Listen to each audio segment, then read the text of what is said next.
yang berada di PT Sritex, ex-karyawan PT Sritex, karena Pengadilan Tata Niaga Semarang memutuskan PT Sritex ini pilot karena tidak mampu untuk melunasi utang. Dampaknya lebih dari 10.000 karyawan PT Sritex Group harus di PHK dan ada janji dari pemerintah juga untuk mencarikan kerjaan segera untuk mereka. Nah itu yang saya pengen. Itu yang penting, kita lihat liputannya. Dani Sutopo merupakan salah satu dari ribuan karyawan PT Sritex yang terkena PHK. Setelah kemarin menerima surat PHK, pria berusia 43 tahun ini memilih beristirahat di rumah dan menenangkan diri. Dani berharap dana BPJS Ketenagakerjaan dapat segera cair sehingga dapat digunakan untuk memenuhi kebutuhan dan bertahan hidup sampai mendapatkan pekerjaan baru nantinya.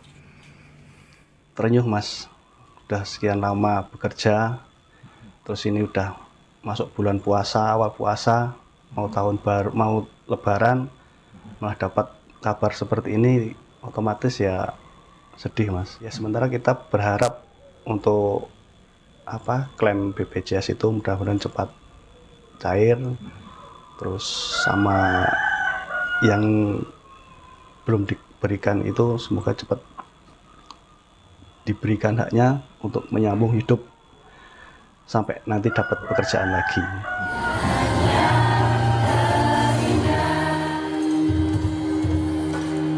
Sebelumnya, tangis para karyawan PT Sritex Sukoharjo, Jawa Tengah, tak terbendung di hari terakhir mereka bekerja Jumat kemarin. PT Sritex Group berhenti beroperasi setelah dinyatakan pilot oleh Pengadilan Tata Niaga Semarang, Jawa Tengah. Dampaknya, ada lebih dari 10.000 karyawan PT Sritex Group yang ada di Sukoharjo, Boyolali, dan Semarang harus mengalami pemutusan hubungan kerja atau PHK. Sebagian karyawan PT Sritex berharap pemerintah bisa mencarikan solusi agar mereka bisa segera bekerja lagi. Saya juga terkena PHK kemarin, ini juga bingung, utang BRI saya masih banyak. Ini kira-kira gimana, ada solusi apa enggak? Habis ini saya menganggur. Harapannya ya semoga nanti bisa kerja lagi di sini, udah nyaman sama teman-temannya, sama lingkungannya. Ya inginnya kembali lagi Pak. Kenapa? Diselamatkan Sritex. Kenapa Bu? Ya untuk menghidupi anak. Kalau bekerja di tempat lain? Ya uang umurnya kan sudah nggak mencapai Pak. Kalau ngelamar di mana-mana kan sudah 50 lebih. Nggak ada yang mau. Sementara pihak PT Sritex memastikan hak-hak para pekerja akan dipenuhi termasuk pembayaran gaji. Adalah momentum yang sangat historical ya, di mana 58 tahun kita sudah berkarya dan sangat sedih sekali kita berpisah semuanya di sini. Penunggatan gaji ini gimana Pak? Sebenarnya kita sudah koordinasi dengan kurator karena kan memang sekarang rekening semua yang pegang kurator dan sudah hari ini terbayar cuman. Setelah Sritex dinyatakan pilot, sebelumnya sempat ada upaya dari pemerintah untuk mencegah PHK. Wakil Menteri Tenaga Kerja Immanuel Ebenezer sempat menjanjikan tidak akan ada PHK bagi karyawan Sritex. Opsi kita pemerintah, opsi tidak ada kata PHK. Gitu. Jadi tetap berjalan, artinya Sritex ini tetap harus melakukan namanya going concern ya, jalan. Jangan sampai nanti malah ini merusak citra tekstil nasional. Karena biar gimana pun Sritex ini ada wajah tekstil kita ya, wajah tekstil Indonesia. Namun 28 Februari kemarin pembicaraan antara tim kurator dan debitur memutuskan menolak skema going concern atau keberlangsungan usaha sehingga PT Sritex pun harus mem-PHK karyawannya. PT Sritex merupakan salah satu perusahaan tekstil terbesar di Indonesia. Perusahaan ini telah beroperasi selama 58 tahun. Namun perjalanan panjang perusahaan yang pernah mengekspor seragam militer ke 40 negara itu harus berakhir. Sritex dinyatakan pilot kan tidak mampu melunasi utang belasan triliun rupiah. Tim Liputan, Kompas TV. Bagaimana nasib karyawan PT Sritex setelah PHK dan apa solusinya dan bagaimana pula untuk memastikan agar hak-hak para karyawan ini bisa terpenuhi seluruhnya dengan segera? Kita akan bahas, sudah hadir di studio Kompas TV ada Wakil Menteri Ketenagakerjaan Immanuel Ebenezer. Bung Noel, selamat malam Pak Menteri. Juga sudah hadir Mas Sunarno dari Ketua Umum Kongres Aliansi Serikat Buruh Indonesia atau KASBI. Mas Sunarno, selamat malam. Terima kasih sudah hadir dan juga lewat sambungan Zoom bergabung Koordinator Pekerja Sritex Group Pak Slamet Kaswanto. Selamat malam Pak Slamet. Malam Pak, selamat. Kita ke Pak Slamet dulu, kabar terbaru dari kawan-kawan di Sritex seperti apa? Tadi pagi kan sudah datang ke Sritex untuk mengurus BPJS Ketenagakerjaan, JHT. Apalagi progresnya? Soal pesangon sudah ada kabar juga, termasuk juga soal sisa gaji yang kalau kata Dirut sih kemarin sudah cair ya dari kurator. Nah itu bagaimana perkembangan terkininya? Ya, jadi mulai hari ini tadi teman-teman yang di Sritex itu sudah mengurus persyaratan untuk pengurusan JKP dan juga JHT. Jadi kelengkapan dokumen mulai dilengkapi pada hari ini. Nah terkait dengan pesangon tentunya itu yang belum bisa dipenuhi, yang nantinya akan kami tagihkan melalui kurator, melalui penagihan di rapat kreditur. Nah, dan yang paling utama tentunya adalah PHK ini kan 2 hari sebelum Ramadan tiba. Maka kami berharap sebetulnya hak kami selama bekerja itu pada saat di PHK terakhir sebelum Ramadan, hak THR kami itu sudah muncul. Maka sebenarnya kami menginginkan THR itu dibayarkan dulu, bukan menjadi tagihan yang terutang kepada kreditur. Kepada kurator.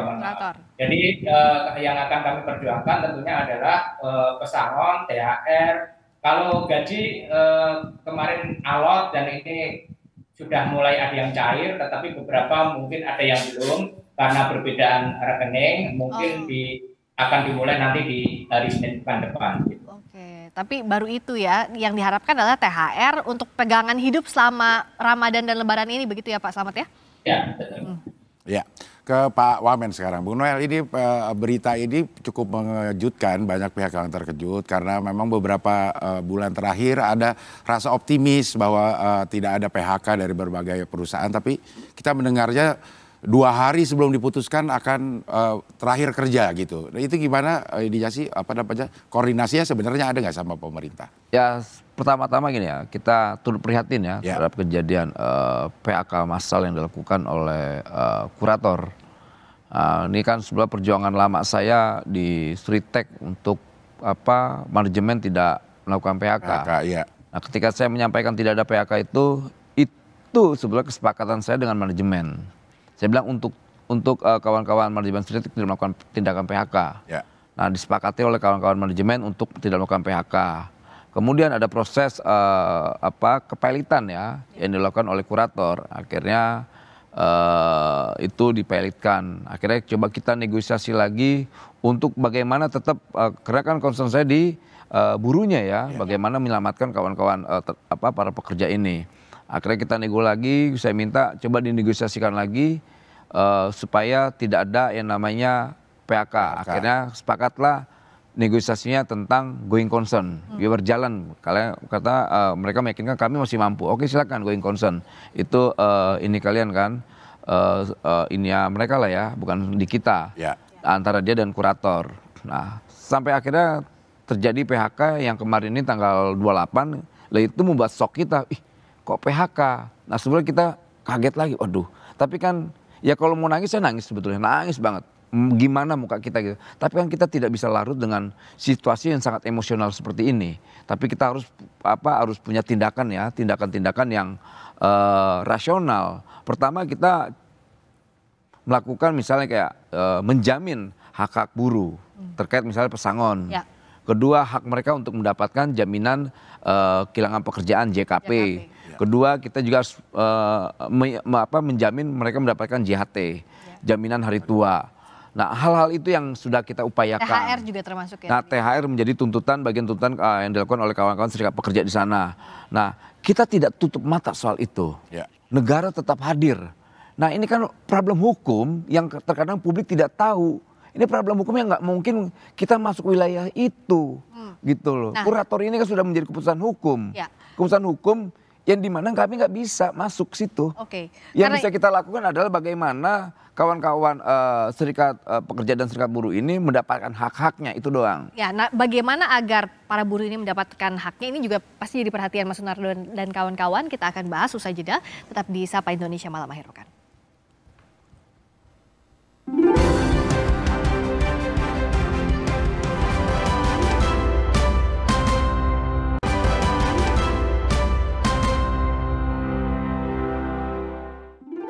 Masih di Sapa Indonesia Malam Akhir Pekan, saya sambung lagi ke Mas Sunardo. Jadi peran pemerintah semestinya seperti apa? Karena kan jangan sampai ini PT Sritex nanti ada gelombang PHK lagi di tempat-tempat lainnya.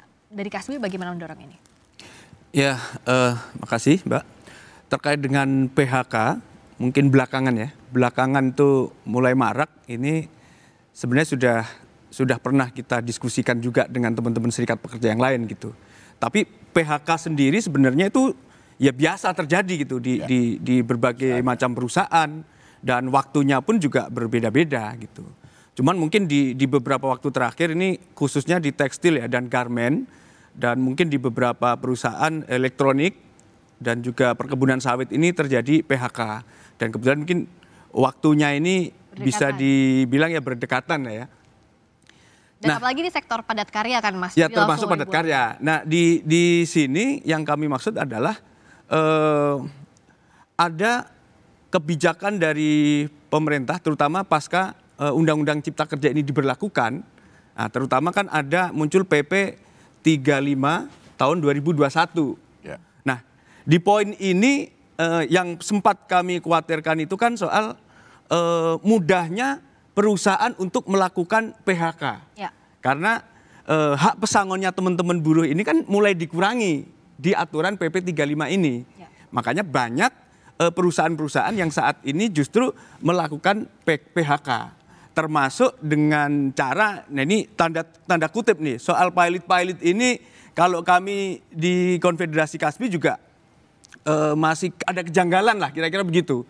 Apakah pilotnya itu benar pilot gitu, atau hanya skenario gitu? Oh, memang ada konsekuensi yang berkelanjutan. Kalau ini PHK karena pilot atau PHK bukan karena pilot, itu ada perbedaannya.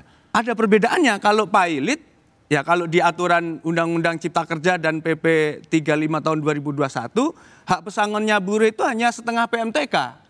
Sementara kalau perusahaan efisiensi, ya efisiensi itu dulu di Undang-Undang 13 2 PMTK Pak. 2 kali Pak. 2 kali dari PMTK. peraturan Menteri Tenaga Kerja. Betul. Begitu ya? Terus yang kalau rugi, kalau benar-benar pilot di Undang-Undang 13 itu 1 PMTK.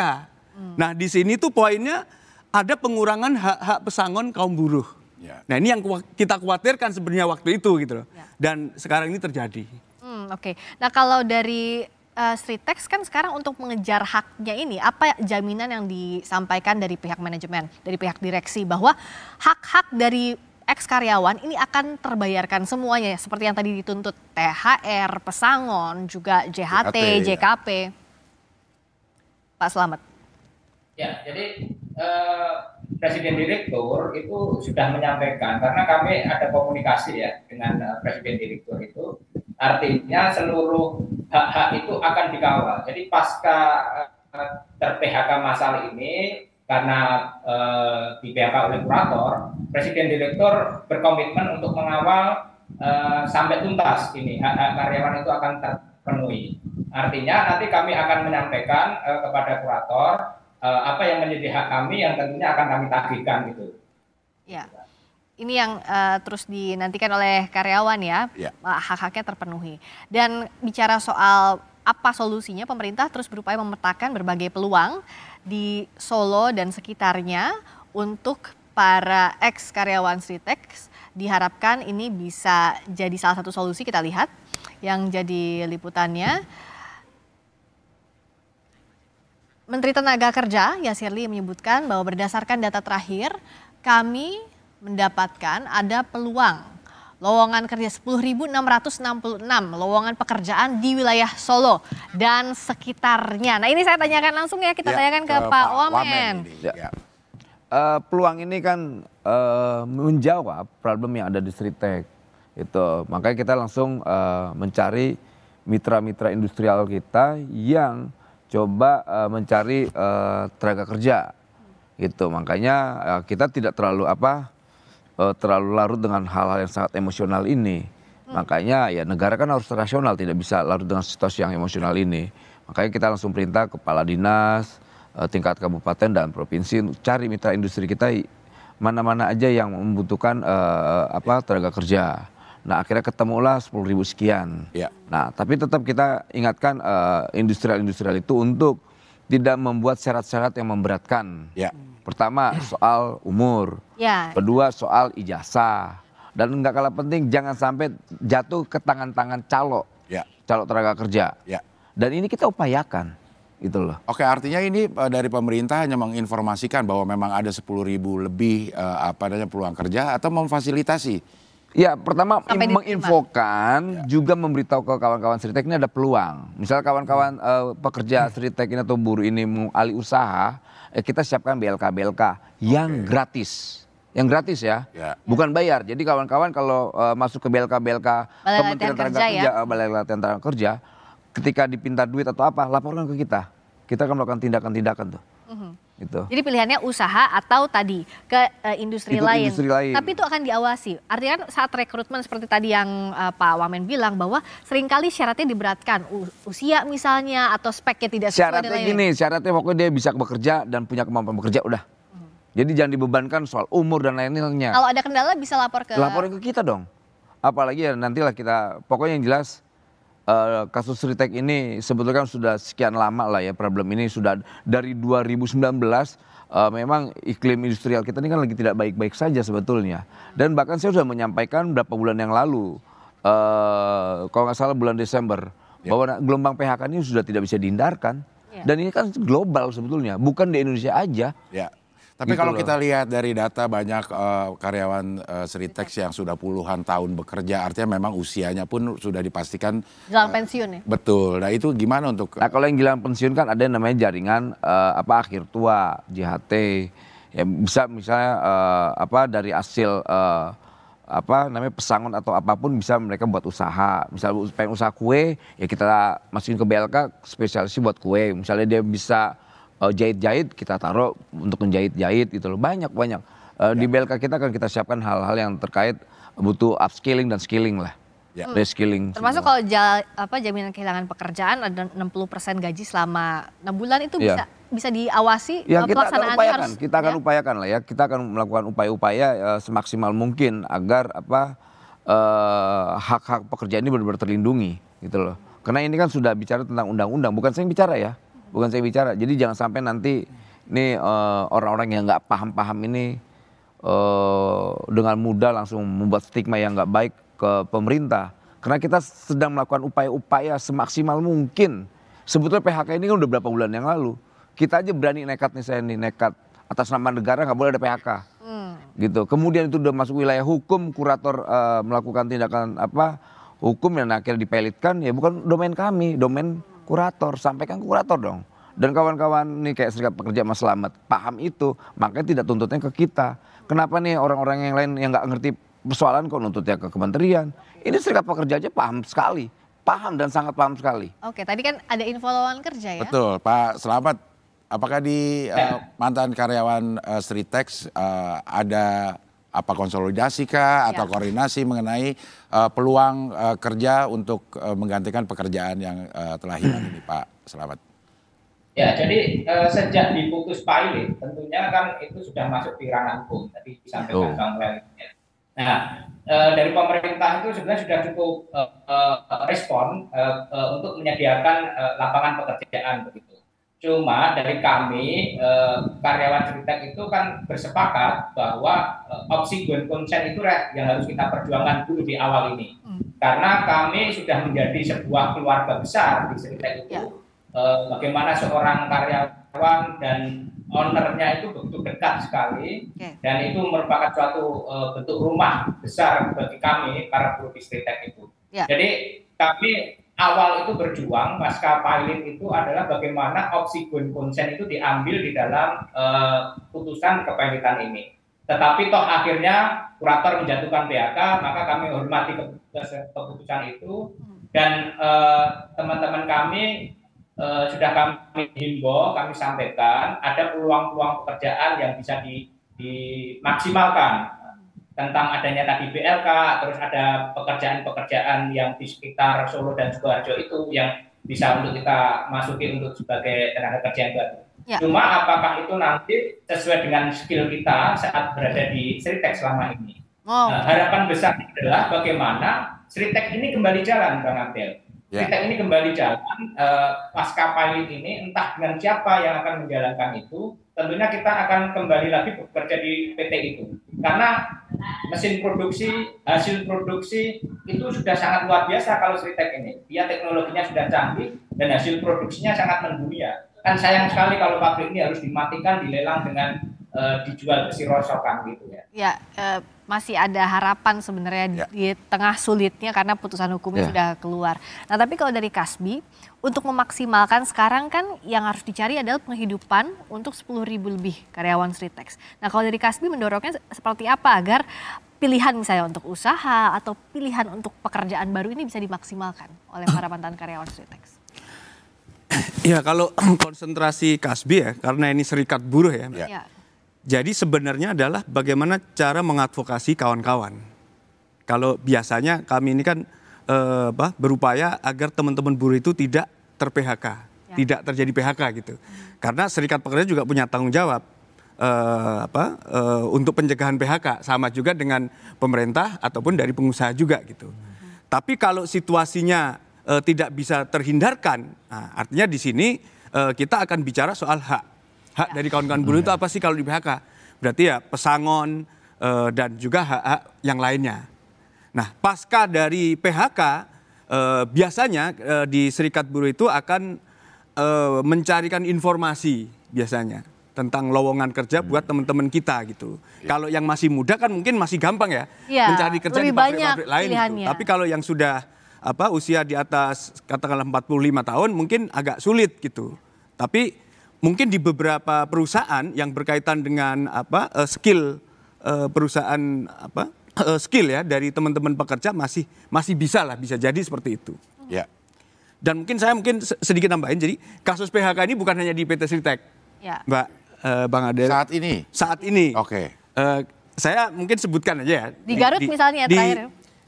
Betul di Garut itu PT Danbi Internasional. Itu pabrik bulu mata yang sekarang ini juga dipilotkan oleh supplier atau perusahaan lain gitu. Itu juga banyak loh Mas, 2.000. Dan di PHK juga. Posisinya ini sekarang teman-teman buruh ini ada sekitar 2.000-an orang. Untuk memperjuangkan hak-haknya. Dan ini urusannya sekarang juga dengan pihak kurator, Pak. Dengan pihak kurator dan kawan-kawan sekarang juga sedang memperjuangkan hak itu, membuat posko atau tenda gitu. Selain di Garut, ada di Cimahi. Itu PT Bapindri, mungkin nggak sebanyak teman-teman di Sritek atau di Garut ya. Kurang lebih ada 270-an orang. Itu pabriknya tutup juga. Lalu ada kawan-kawan di Sumedang, itu pabrik tekstil juga, itu PT Natatek. Mereka juga dipilotkan, sama tuh. Juga, ya. Dengan Garut sama Sritek tuh dipilotkan. Kurang lebih ada 700 orang. Lalu ada teman-teman di Kalimantan Barat. Ini perkebunan sawit, kalau di basis kami di Kasbi ada perkebunan sawit, PT Duta Palma Group. Perusahaannya disita oleh kejaksaan karena kasus yang lain, ini kasus korupsi yang merugikan negara. Salah satu pemiliknya itu adalah Surya Darmadi yang sudah divonis.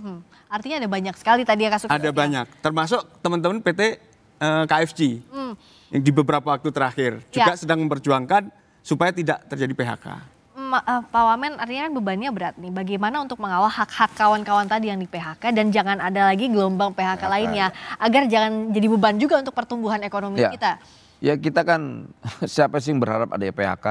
Ini tadi dipertegas oleh kawan-kawan Kasbi. Serikat pekerja tidak berharap industrial juga tidak berharap. Tidak ada yang Apalagi mau. kita pemerintah, gitu loh. Jadi siapa sih yang berharap bahwa adanya PHK? Nggak ada yang mau, gitu loh. Tapi kan kita tetap nggak boleh larut terhadap persoalan-persoalan itu. Kita tetap cari solusi-solusi yang terbaik yang bisa kita rasakan bersama. Nggak boleh problem ini dilimpahkan ke industrial aja. Nggak bisa juga ke kita juga. Tapi memang ada iklim yang hari ini terjadi, khususnya di iklim industrial kita ini, memang tidak sehat, lagi tidak sehat. Nah untuk menggenjotnya apa, termasuk juga pemenuhan hak-haknya ini akan diawasi pemerintah Ya kan? pasti, dan itu kan kewajiban negara, nggak bisa tidak. Tapi kan juga kita sekali lagi kita tegaskan bahwa ya hari ini yuk sama-sama semangat patriotisme ini harus ada lah, gitu. Jangan sampai ya persoalan ini negara aja, ya kasihan industrialnya juga dong. Kawan-kawan serikat pekerja itu berjuang, mereka lebih memahami situasi itu. Baik. Tadi kan sudah disampaikan oleh Nono tuh, bahwa emang situasi emang sebetulnya menurut kawan-kawan Kasbi, serikat pekerja ini hal yang normal. Ya, tapi yang jelas pemenuhan hak untuk para karyawan yang di PHK ini harus diberikan sesuai dengan haknya, itu yang diawasi. Seritek itu termasuk beruntung. Kawan-kawan buruhnya, hak-haknya kita jaga. Tadi disampaikan Kasbi nih, kawan-kawan, ada banyak perusahaan-perusahaan industrial yang menghindar dan melarikan diri. Yang dititip untuk yang itu ya, dari pemerintah tentunya harus diawasi agar mereka memenuhi hak-haknya untuk para buruh. Terima kasih. Singkat saja. Ya, ya mungkin sedikit mungkin saya menyampaikan, jadi sebenarnya tanggung jawab itu juga selain di nasional, di pemerintah pusat, tapi juga pemerintah daerah termasuk disnaker nih harus bekerja keras, dan juga wali kota bupati bekerja keras juga untuk mencegah supaya tidak terjadinya PHK tadi. Dan memastikan hak-hak dari teman-teman buruh itu. Publik juga termasuk serikat pekerja harus mengawasi ini semua. Terima kasih Mas Sunarno, terima kasih Pak Wamen atas waktunya. Mas Sunarno terima kasih, Pak Slamet juga terima kasih. Selamat malam.